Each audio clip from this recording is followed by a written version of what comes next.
Hello, everyone, and welcome to this Innovation at Work US Insight Hour. My name is Monica Ballesteros. I'm a Senior Manager for Policy and Insights at Economist Impact, and I am joined here by Rachel Pedersen, Vice President of Marketing of Fountain, Emily Junior, the Global Director of Digital Workplace of the Coca-Cola Company, Tyler Weeks, Vice President for Data Analytics at Marriott, and Deb Golden, the U.S. Cyber Strategic Growth Offering Leader at Deloitte. Thank you all very much for joining us today. We're going to be talking about how to build resilient and thriving teams, particularly in this newly remote and hybrid work era. So according to a recent survey, only 12% of leaders have full confidence that their team is productive, while 87% of employers report that they are productive with 48% claiming they are burnout. This disconnect, which has been coined productivity paranoia, is leading many employees to feel like they are always on and that their work is not being recognized. Also, about 10% of companies are now using tracking technologies to monitor their employees' productivity. So this is sort of a big gap that we're seeing between what managers think about and how they perceive the work of their employees and how employees are feeling. So first of all, I'd be interested in knowing if you have identified this so-called productivity paranoia in your companies, and also to understand what are the strategies that you have adopted to address this disconnect. Happy to kick things off and speak a little bit to what we're seeing at Fountain. So we are a remote first organization. We do have a physical office space in San Francisco, but about 80 or 90% of our employees are remote all over the country and also all over the world. So that productivity paranoia idea is certainly something that is top of mind. And I think one of the ways we've come up with to combat it is through our operating principles, which are trust, inform, and run. And the trust and inform are really the two key pieces of that. So, what we found was that there's often just a gap in information sharing because when you're not in an office space, you're not necessarily seeing what we would consider passive signs of productivity, like you walk past someone's desk, they're typing away, or you see them in a meeting room with a coworker, that type of thing. And because we don't see the passive productivity, we tend to believe that things aren't happening. And so when we talk about trust and inform, that trust piece is really first from a managerial standpoint that we need to trust that we've got the right folks doing the right job, that they're committed. But on the inform side, it's taking a more active role in how you're sharing your productivity updates. So rather than assuming, well, of course, folks know that I'm doing this because it's part of my job description or because I mentioned it once in a quarterly meeting, we're very focused on getting a steady cadence of inform out there for the whole org and making sure that those things that we might take for granted in an in-person environment are not taken for granted and are shared more actively. And I think, looking at it from a leadership lens, when we see points of progress kind of along the roadmap, at least for myself, I feel less compelled to do the double check, right? I trust my team. I know that they will surface things proactively to me. And I also know that I can count on those regular cadences and updates that allow us to keep from sort of the over-inform of here's everything that I'm doing every single day. And, I just want you to know that it's all going on, to an actual, I guess, productive level, if you will, of productivity and information sharing. Yeah, Monica, I agree with everything you said. I would just build on that a little bit to say this isn't necessarily intentional, but what has happened because we had to adapt to the virtual world is we've gotten a lot better at working asynchronously. So we've got, from the digital workplace. So speaking to some of the new digital tools we have, they're really helping to fill that gap and make sure that people do have a way to sort of see the conversations and to see the work as they're happening. So even if I'm not in the same time zone as folks, right, I can check in and just sort of keep track of what's happening, in a good way, in a positive way. I can stay informed. I can stay a part of the conversation, even though I'm not synchronously having that conversation with the members of my team. So that's been a real help for us to kind of, you get the sense that even if I'm not in the same room with folks, I kind of am in the know. I kind of know what's happening. So that eases that to some extent. I think if I would characterize the challenge, for me and my team and sort of the teams I see around us, I still think we're trying to optimize hybrid and understand how can we kind of have the best of both worlds. We have this amazing new capability to work virtually, which provides so much flexibility and opportunity for a lot of flexibility and, which leads to better engagement in a lot of cases. So that's huge. But then we also now, coming out of the pandemic, have the opportunity to go back to some of that energetic connection that can happen when we're actually in the same place and seeing each other, as we call it, in real life or in 3D. So those opportunities, but how do we maximize both of those? How do we maximize that flexibility and that creativity and energy and innovation that can come and really only comes when we're all together in one place? So I think that's really the gap we're trying to bridge at this point between what we're doing and what is the opportunity and what is our North Star? What does the optimized productivity and connection look like for our teams and our organization? And I think one thing, if I might add on top of that, Emily, is I think what we're all getting to a little bit is about what is culture? What is the culture and the experience? I think what we're seeing is so many individuals are having just polarizing experiences, because it could be everybody who wants to be virtual, it could be everybody who wants to be hybrid, it could be everybody who wants to be in the office. And so I think when you look at across organizations, what we're trying to come back to is what is that culture? And historically, it's been a culture that has been next to one another, whether it be planes, trains, and automobiles, whether it be in an office, whether it be at a client site. So I bring it back to culture, and how do we get to having our people have symbiotic experiences that drive that productivity, that drive that innovation, that drive that connectedness. And I think, to your point, we're trying to optimize what that looks like, not just for us as leaders in our businesses, but obviously for our professionals and what experiences they want to have in today's day and age, which I think are just very different, whether it be from yesterday, from a year ago, or from 10 years ago. I think we have to think 10 years forward. What is the experience that we want our organizations and our professionals to have? Because ultimately it comes back to defining the culture of an organization. Yeah, I like, Deborah, I kind of like taking it out of the context of remote versus not remote, because I think any team that over years has developed a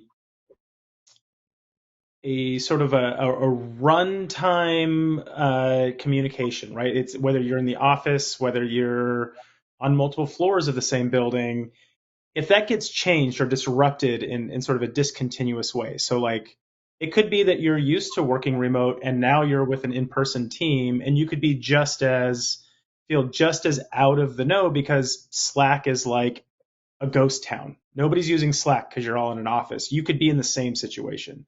And so to me, when I hear managers or leaders say things about people on their teams, like, I just don't even know what they're doing all day, there's a symptom there that I think cuts across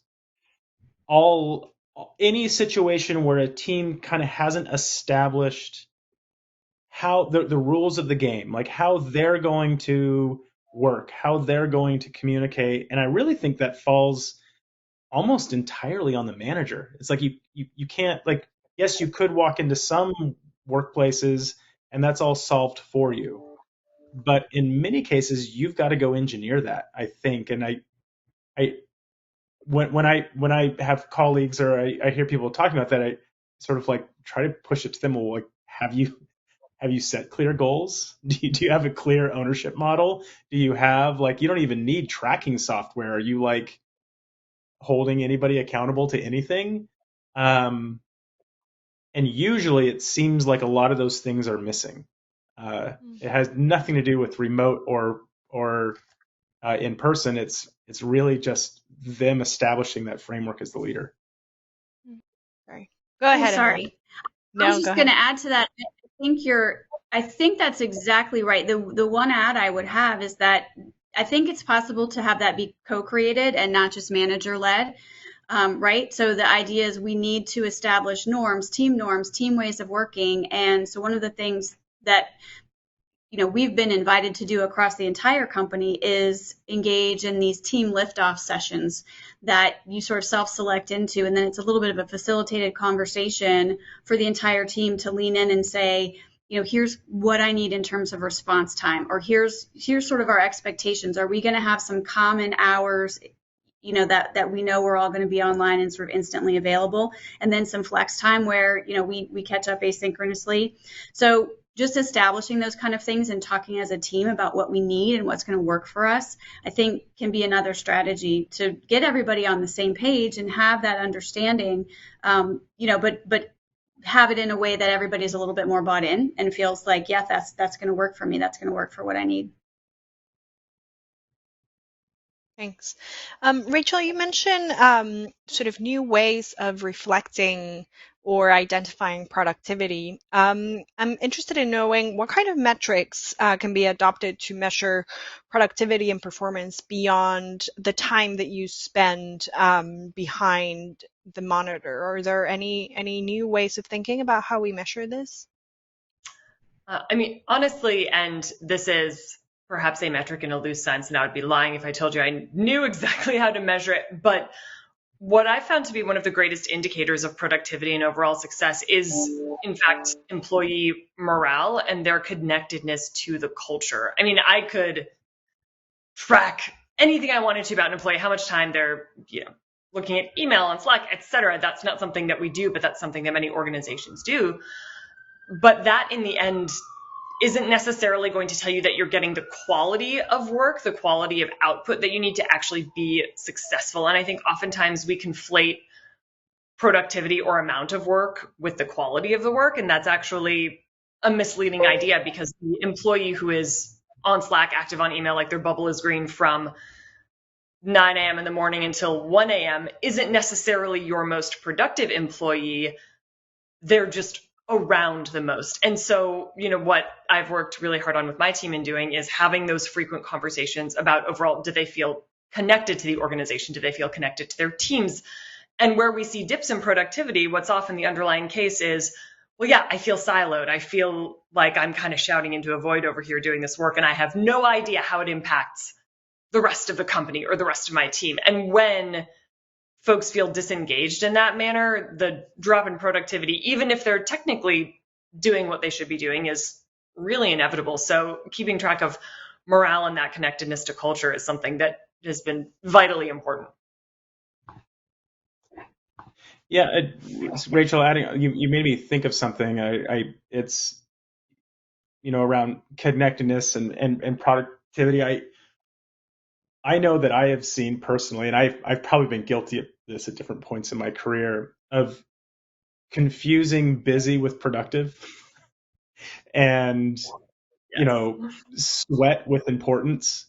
And I do think that there's a thing that is very practical that we do that's around like the number of meetings on somebody's calendar. Like confusing that with them being productive is probably the number one mistake any leader does. And I've even had or seen leaders that would make comments if your calendar wasn't more full. But at some point, there are people in your organization that have things to do. And the meeting is actually not the thing. It's the point to collaborate about the thing, but they do have hours of content to create or data to enter or, validation tests to complete on some software or report, and they do need time to go do that thing. So I think one of the implications of productivity paranoia is that you start to sort of like bubble wrap their day with check-ins and meetings, and you're just actually sort of shrinking the window they have to do that work. I know it's sort of an obvious statement, but it's like probably the easiest mistake we all make within an organization.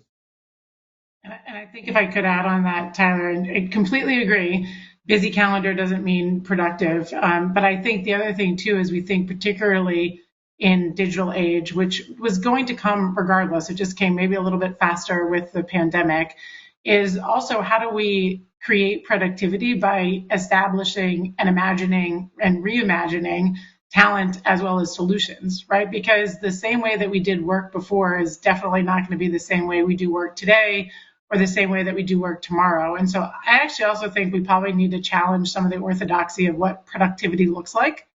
Because at the end of the day, when we think about productivity in hours, if we create a faster solution that's going to be more productive, that solution might not need 500 hours of Deb's time. Maybe it only needs 5 hours, but we're still achieving the same outcome. So I think looking at productivity in the sense of outcomes and what you're getting from an outcome is going to be really important. And then how do we translate that into actual performance? Like, how do you translate that into performance management when we're so used to looking at timesheets and time spent on something versus necessarily the outcome of what we've achieved? Yeah, actually, Deborah, you made me think of Parkinson's Law. If you guys are familiar with this, it's like the old idea that like work expands to fill the time allotted. So like that's actually, some of the work I've done a few years ago around automating tasks for a very specific role. Nobody felt less busy afterwards, even though in every way you can measure, they actually had less work. We're just as busy. And tasks that had taken them 5 minutes before, because out of necessity, now took them 2 hours or something. So it's not a thing that I think you engineer away. It's not a thing I think you engineer away. I think it's a thing you're sort of like constantly trying to bring them along on what work is now. So I like that framing of like it's got to evolve, and it's never a thing that's like anyone should get too comfortable in, because then you start to create orthodoxy or like rigidness, and then suddenly the job is to just not change it, which that's painful. Yeah, these are really great points. And this whole idea of, data and tracking, but also then what are we trying to do with that data? What is it we're trying to, what problem are we trying to solve? And so one of the things that's actually really interesting, and I think a great use of data that we've been looking at for the past year or so, goes back to this idea, Tyler, about meetings, and a little bit of an idea of people need white space for several reasons. First of all, you need white space in your day to do your best work. As you say, there are things we are supposed to get done, just not talk to each other back to back to back in 30-minute increments all day long. But also, we know that is a really, really tough and exhausting experience to have day after day. So there's well-being components. I mean, just getting back to our overall topic about building resilient teams. If people don't feel like they have time to do their productive work and they're just context switching all day and having conversations over and over again, that's a really rough experience. So it's a culture problem and it's a productivity problem. So we've been able to take data, like really downloading data from our Outlook systems and helping teams look at their own meeting cultures and do some work on that. So, how many meetings are of this type, with X number of folks at them, and how long are they? And, do we have just a ton of recurring meetings, and do we need to take a hard look at those and figure out if there's something that's really the recurrence has outlived the purpose or the goal of the meeting that we had when we started that cadence. So we've done some looking at our own calendars, looking at calendars across teams and organizations, and really trying to kill off meetings that don't need to be happening anymore, working much more asynchronously, and in that process, freeing up pockets of time for people to get their actual heads down work done. So that's something that's been a real positive benefit of having that data and being able to look at what are our habits and are they serving us? Great. And I'll throw in something there too, as it relates to, you brought up, there was a lot of nuggets in there as I was listening. So everything from culture and talent to, you threw in the word resilience and how we're, building blocks for that. And again, I go back a little bit to the comments that all of us are talking about around people and what that culture is for that environment. I do also think, as we think about this notion of productivity, again, not just outcome based, but how do we encourage the growth of individuals, not just for the skills that they know, but for the experiences that they bring to the table. I think when we think about, I'm a firm believer, I'm sure many of you are, a firm believer that our life experiences help provide that, emotional IQ as it relates to what we're doing. And so for those that are born curious or born resilient or have experienced things to give them that extra adversity to help them persevere, how do we actually figure out ways to best channel those types of individuals from a talent perspective? Because I guarantee you, their productivity will be measured differently and the outcomes will be different. And so as we think about how do we get the best out of our talent and our professionals, realizing as well that, one size doesn't fit all. But I think historically, like our performance management systems, everything has been very singular to how we actually manage, measure, and attract resources. And I just think as we think about the plethora of people in the workforce, we are really going to have to also continue to adapt how we look at productivity from a emotional IQ perspective. Great, thank you. You talked about finding sort of systems that allow us to manage individuals and to have tailored arrangements.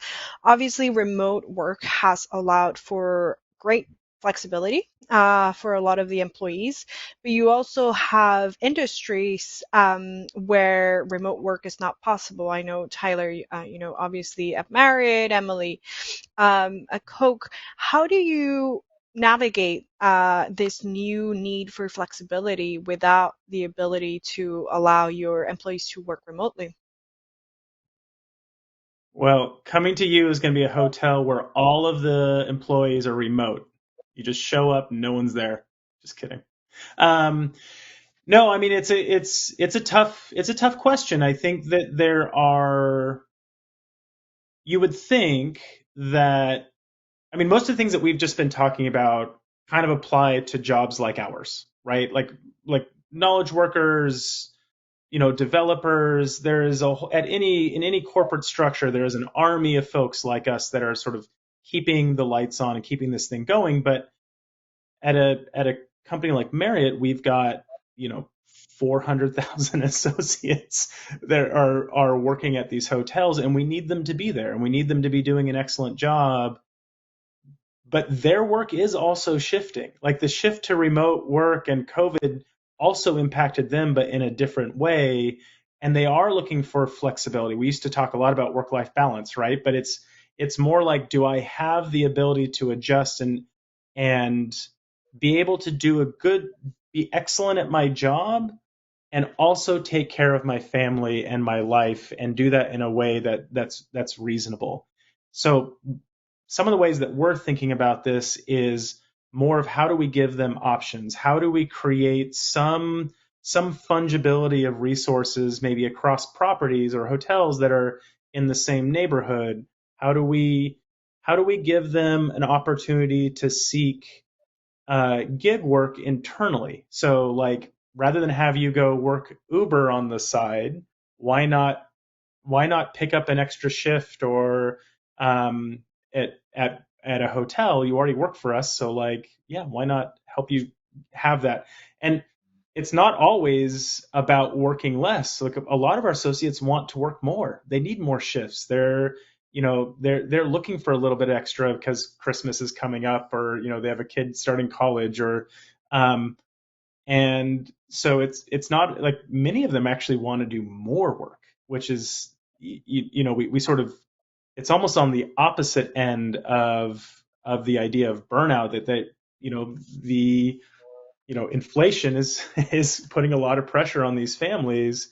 And so how do we help them meet that challenge is something that we care very, very deeply about. And how do you help those workers feel like they've got options, that they can craft their workday, is certainly something that's taking up a lot of our thought. But it's very different than sort of the folks in the office. It's almost like inverted, the way you approach that problem. Emily, any thoughts on this? with Coca-Cola Yeah, Workforce? sorry, Monica. I think I mentioned yesterday I don't really deal with the plant population at all, so probably not going to have much to add there. Sorry. No, that's okay. Keep that on there, Um, Tom. No, absolutely.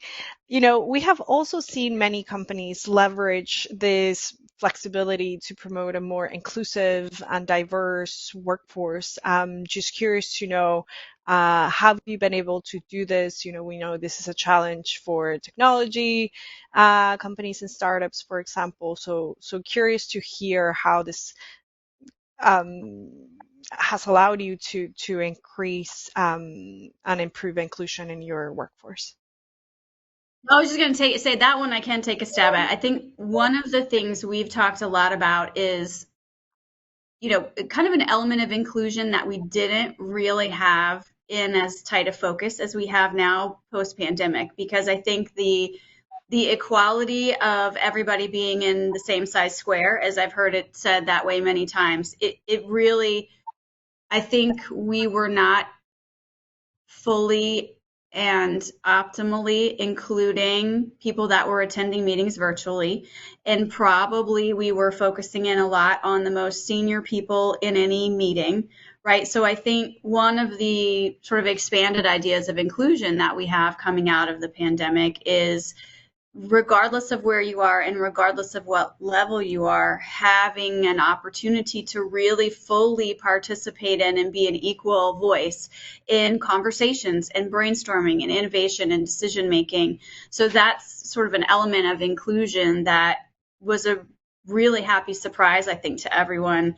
A learning we didn't know we needed, but something that really came out of this experience. And we're really focused on how do we keep that? How do we not sort of drift back to the status quo ante and really figure out how to continue optimizing, being able to hear everyone's voice and being able to bring all of those, because that's the idea of diversity and inclusion, right? Is to have as many and as large a group of people participating in a conversation, a decision as is appropriate for that particular conversation. So that it's been a really really positive thing for our company and down to individuals and teams coming out of the pandemic, for sure. Yeah, and I think the one thing I would add to that as well is, I mean, the fact that we do have, I would say, an opportunity for the dynamic and boundaryless world, if you will, is that we have an opportunity to, again, reimagine and create new strategies to reflect this quote unquote, real world talent pool. So when we think about, particularly, obviously I work in the cyber and tech field, but when we think about looking at that field where we know the talent pool is decreasing, how do we increase the viability of non-traditional workers? And we have an opportunity to do that when we look at creating access pathways to skills and experiences, looking at how we can accelerate growth and innovation. And perhaps it's actually this drive to these non-traditional talent pools that are going to elevate these things in a much different way, much more unique way than we have before. I think in addition to that, it helps us also, as we think about even just all of us today on the panel, we have the opportunity to unlock the workforce ecosystem, because it's not just one organization that's going to lead from the front or change the dynamic. We collectively together have to foster a diverse workforce, and it's in the ecosystem. So how do we get out of perhaps old patterns of talent access and talent management and look at providing all types of workers, whether those be based on skill, gig, freelance, contractors, employees, or based on background, demographic, where they've come from, how they've evolved their careers, and actually create net new ecosystems for access. And I think really looking at how do we create access to create new learning opportunities is going to be really important, again, particularly in the cyber and tech field, but I would say even in other fields, as we think about not only creating the importance between our employers and employees, but also perhaps taking on some new approaches to how we actually want to establish this ecosystem and co-create on the relationship of what diversity means across all of our professions as it relates to the impact that we might have on the globe. Yeah, those are excellent points. And to speak to things a little bit too, both through the lens of, Fountain as a tech growth company, but also hourly workers, right, who our software serves, from the side of flexibility and even sort of the productivity, right? Going back to some of what we were talking about, um, you know, being open to more flexible working opportunities has allowed us as a company to really embrace a far more diverse talent pool. And one of the particular areas in which that's useful is when we look at neurodiverse talent who perhaps might have a difficult time in a traditional office environment or under the traditional ideas of what productivity looks like, what success looks like, how someone is expected to behave or act in a certain way in meetings. And so we've been able to really take advantage of so much more amazing talent that's out there by opening up the idea of, when and how you work and how you interact with others. And, that has also something that has been carried across in terms of being able to work with folks who are caretakers, who have other responsibilities, be it children, parents, et cetera, that would have made the standard 9 to 5 going into an office, sitting down at a desk type of thing, perhaps challenging for them. But then going back to Tyler's comments as well about what the hourly workforce is looking for and that flexibility, again, we have a really unique opportunity right now, especially given that we're coming out of the pandemic. It's been a time of change. I think we've been saying there's unprecedented change for longer than I care to remember, and it just keeps going. But we have an opportunity to better meet workers where they are, to allow for a more diverse talent pool to come in, whether we're talking about knowledge or hourly jobs. The longer this goes is unprecedented. At some point, it's just going to be precedented, right? This Certainly. is just like the pace of change is just going to be the pace of change. I love these comments. I mean, like all three of you, I think, give me some food for thought for sure. One of the things that it occurs to me is that there's so much potential here in terms of diversifying teams, diversifying the type of talent you're bringing in, the locations they sit in, the languages they speak. All of that is very exciting for me, but it also gives me just a very clear sense of it's not going to happen by default. It's not like you bring in all of these teams or different talent and then you have this magic soup that suddenly your team is more productive or more creative. That takes some design, that takes some intention from the leaders. And if I think about my own team, we have a very nice new headquarters in Maryland, and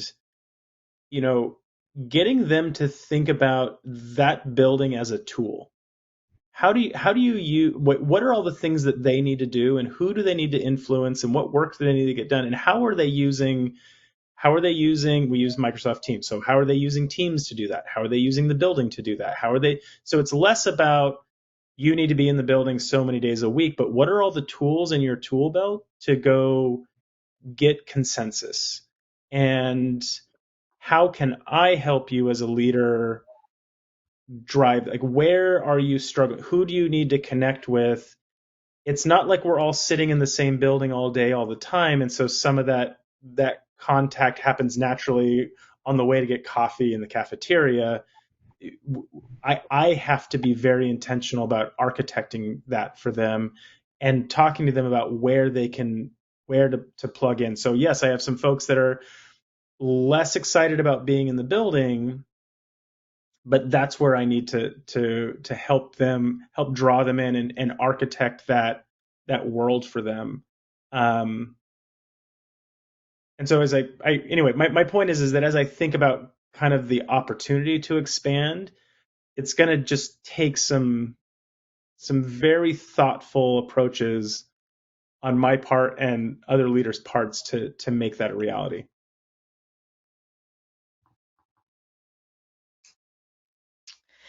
I think we spoke a little bit about management and how a lot of this has previously been done from the center out.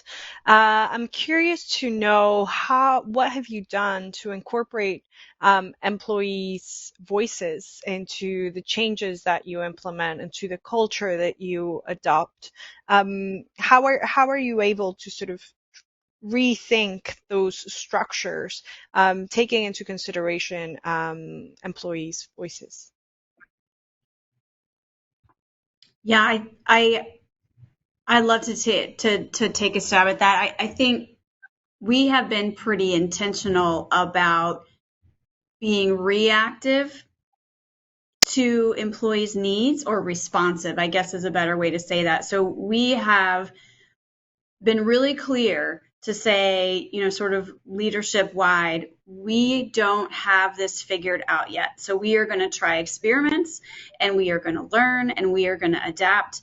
So, the way that looks really in my team is, so for instance, I'll just give some examples. So when we were first coming back into the office, a day here, a day there, people were really interested in coming back into the office and having some of those energetic experiences and seeing people again in real life.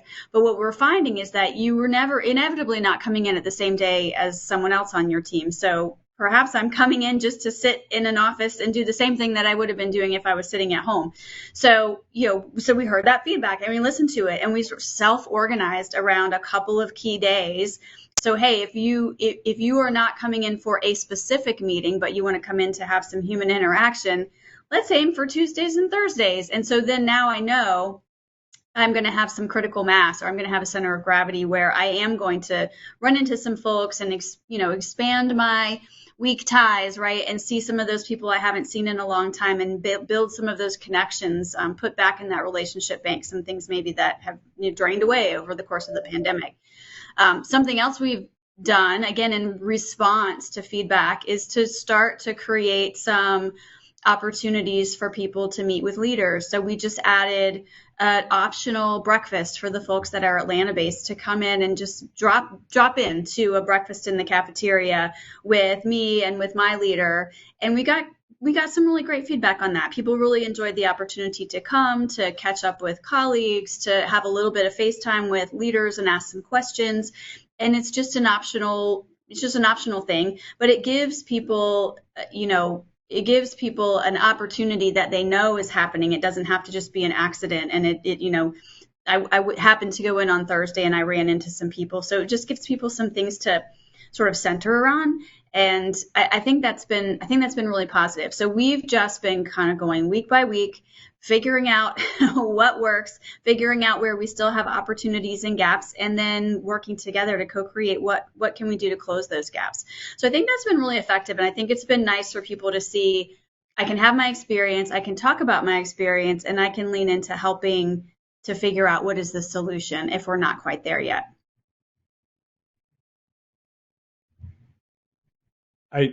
This is a topic that's near and dear to me. So I love some of those practical things, Emily. That was really good. I think part of the challenge that I'm facing, and we've got a long roadmap ahead of us to really solve this, is that we have a long history of listening to employees once a year in a one big shebang of a engagement survey, which is a thing that companies have been doing for a long time. The problem is with those once a year surveys is that you don't know if they're upset because of the war in Ukraine or because they got a new manager. It compresses a year's worth of experience into, one event on a afternoon in June. They tell us they like hot dogs, and we throw hot dogs at them the rest of the year, and they're like, "Oh my God, this company's awful." So there's a big effort underway that my team is leading around employee listening. How do we get out and in front of employees? And in our case, most of them aren't in front of a computer all day. In fact, they may not even have a company email. So how do we get in front of them? How do we ask them about their experience and pull that in so that we do know where to invest. We do know how to build that sense of belonging, that sense of motivation. So yeah, at a practical level, I would say for anyone listening to this, if your engagement survey or your opportunity to listen to your workforce is a once a year survey asking people about whether or not their manager is effective at following up, you're probably missing most of it. And so I would really strongly recommend moving to a much more continuous paradigm where you're collecting information opportunistically from your employees, really trying to listen to what their experience is. Great, thank you. And coming back a little bit to the main topic of this Insight Hour, how do you build thriving teams? And first of all, how do you define what thriving means for different types of employees? Like, how do you create those pathways for people that might want very different things from their jobs? Yeah, I can kickstart that if you want. And I think a lot of people have already talked about it. I was also reflecting on, I was writing down a couple of words. We've heard accountability, we've heard reimagination, we've heard creativity and enabling curiosity. I think all of those are going to be important as we think about access and pathways. So it's both, how do we look at, again, reimagining the workforce? And we've heard a variety of things so far on what that means, both for heated competition and limited supply, or for just how do we re-engage a workforce that perhaps wasn't engaged in our businesses to start. But then all the way through to, okay, once we figured out, the supply and how to help, from a recruiting perspective, how do we then look at the retention and actually upskilling and reskilling individuals? Because again, I think the world is moving at such a pace, and I like the example that was just given. What's impacting someone on any one given day is very much a question mark. But how do you actually, and how do we as leaders keep up with the pace of how fast the world is moving and how much we need to be thinking about retention and agility to be able to pivot, whether it's disruptive pivoting, whether it's creativity, whether it's innovation. Nonetheless, those are pivoting to be able to keep up with the world and all the things that we're doing. And so I think in order for us to think about how do we look at talent slightly differently, how do we reimagine? So if it's not going to be full-time in the office or full-time at home, do we reinvent going back to regional work or to pod work, or again, back to outcome-based work? But then how do we also keep people energized by the upskilling, reskilling, and innovation that we need to look at from a training perspective, because that's going to ultimately help from a retention standpoint. And then, again, I heard the word before, and I'll stress it again. I mean, a lot of this comes down to accountability. As leaders, right? What objectives do we want to adhere to? What do we want to strive to? And then how can we work with one another to be able to challenge that? I mean, I think I call it, bouncing forward as opposed to failing fast. We're not innovating and trying things if we're not failing and then pivoting, reinventing, and moving forward. And I think we're really to come up with compelling ways to build based on skills-based organizations, tapping into creative ways to solve problems. We've got to compel ourselves and our professionals, but ultimately, again, I think it comes down to accountability. How are we going to hold ourselves accountable for actually not just being committed to the pool and the delivery, but then also individuals, mentoring, growth, retention, and ultimately looking at the life cycle of an employee, which is going to look very different for everyone. I mean, I think that's the thing. We historically have looked at employment as a one size fits all. And I think we all recognize that that's a broken view. So it's upon each of us to think about how can we best get the highest and best use of the strengths that people provide in probably many different capacities that they're able to provide that. So whether it's an hourly worker, whether it's a full-time worker, whether it's looking at neurodiversity at work, there's so many opportunities for us to enhance skills. We really have to tweak and be accountable for how we deliver that. Absolutely. And I would add to that the sort of the need for the two-way communication between, ourselves and the folks that we work with, especially when it comes to what does success look like for them? What does it mean for them to thrive? And one of the most common examples, and I'm sure we've all, seen this go both very well and very poorly, is that oftentimes if you look at a career path for someone, the only way for them to move forward is to become the manager of a team. And that's what success is. It's like, congratulations, you're managing folks. This is all you could ever want.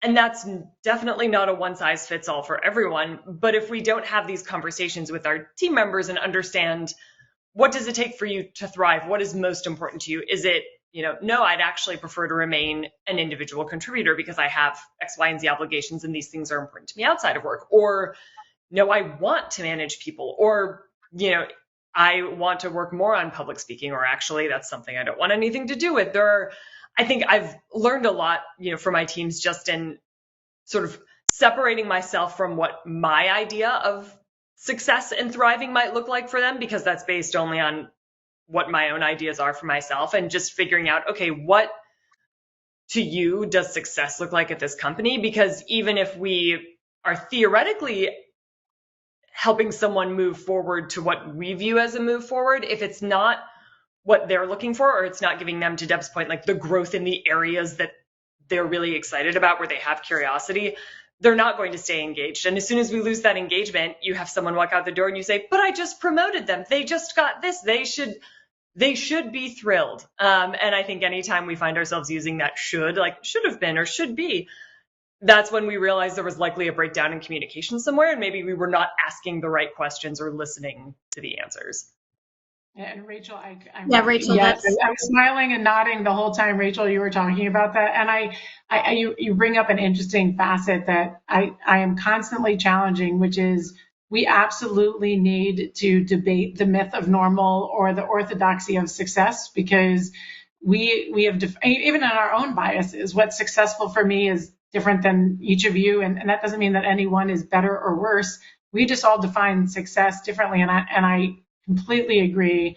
Two-way communication is important. And the only thing I would add to that is two-way communication throughout the career, because I think in someone's career, that definition of success changes. And as does maybe, I don't know for all of you, but as I've even matured in my own professional career, what's important to me is very different today than what it was 20 years ago. And so I think giving people the comfort to learn and lean into self-awareness, and it takes a lot of self-awareness, because we do often put success on titles and on money, because that's usually the only communication we get from anybody is you've been promoted and here's your salary.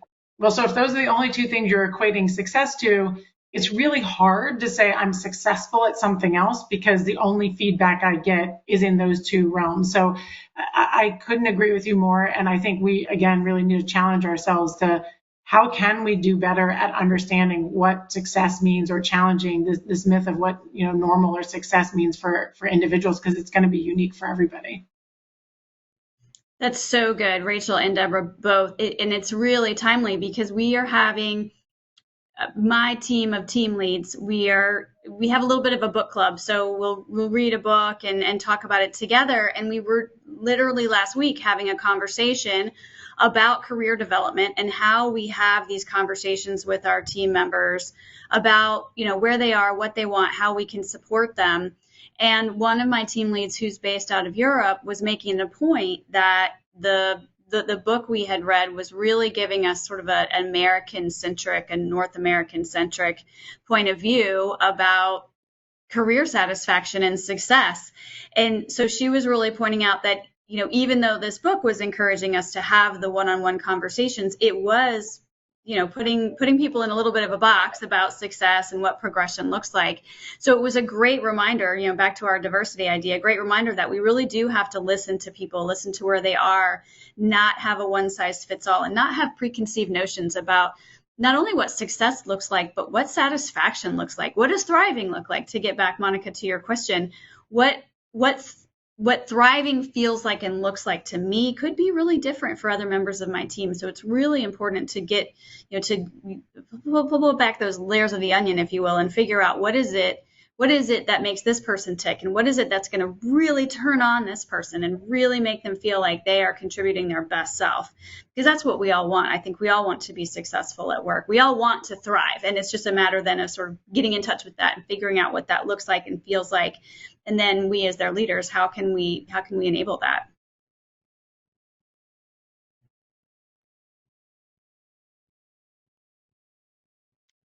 Great. Any other thoughts as we near the end of our conversation on how to build resilient and thriving teams?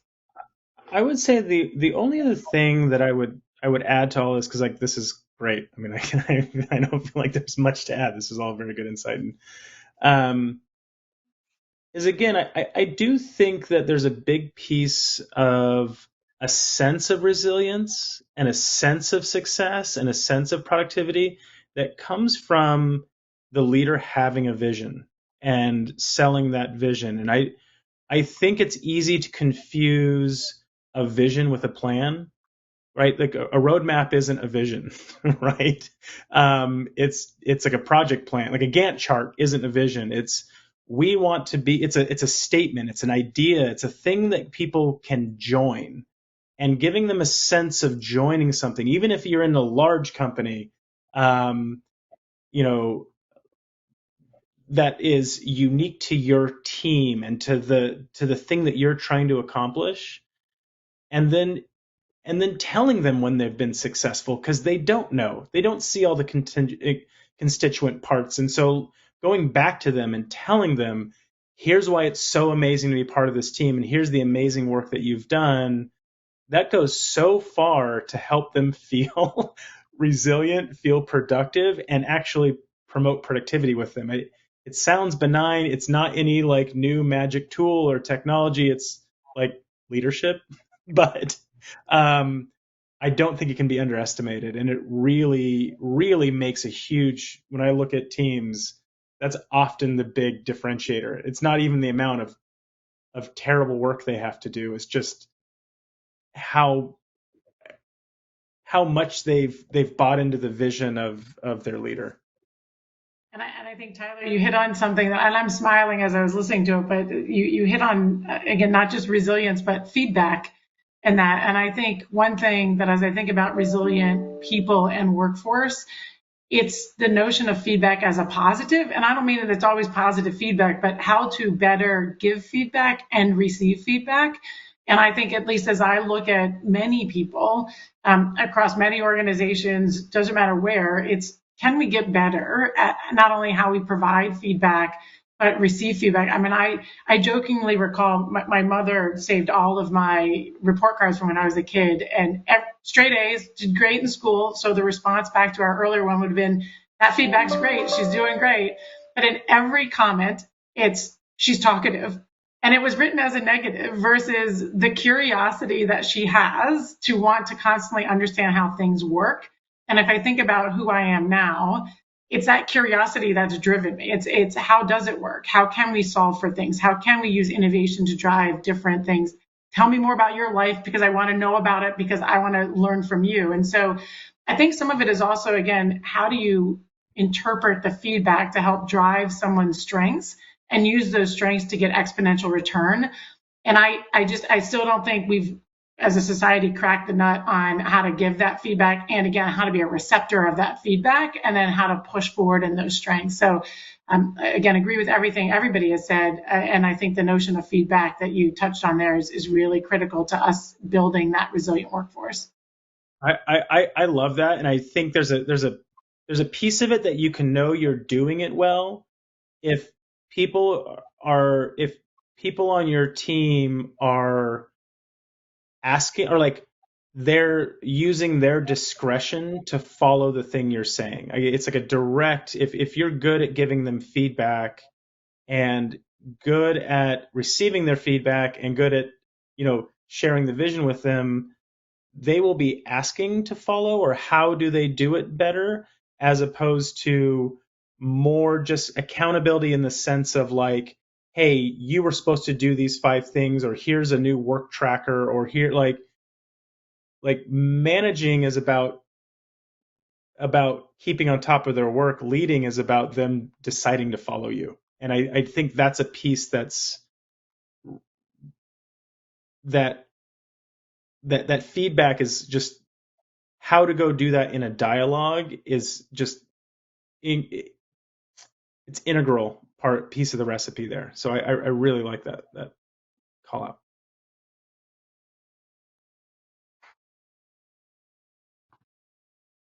Great.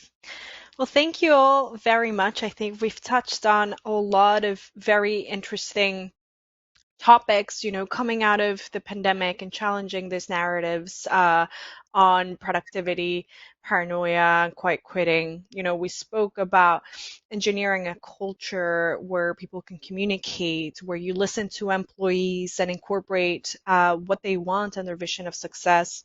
We talked about rethinking productivity and measuring it in different ways, looking at employee satisfaction as well as outcomes. We talked about creating choices for employees to get what they want, providing flexibility on the one side, creating an overall experience, and at the same time providing individual approaches to their growth. We spoke about the need for a dialogue, for a two-way communication, defining success throughout careers, and about debating the myth or the orthodoxy of success. And lastly, we spoke about resilience and success as the result of leaders who have a vision that people can join, and also of a process where people feel part of the work that is being done. They sort of both participating but also getting feedback on how their work is contributing to achieving that vision and leading the company to their North Star. So thank you very much, everyone, for participating in this conversation and giving our viewers a sense of what are the strategies and what is the thinking around productivity and around success in this new era. So I appreciate your time and your engagement, and I hope to have you back at some point during these conversations.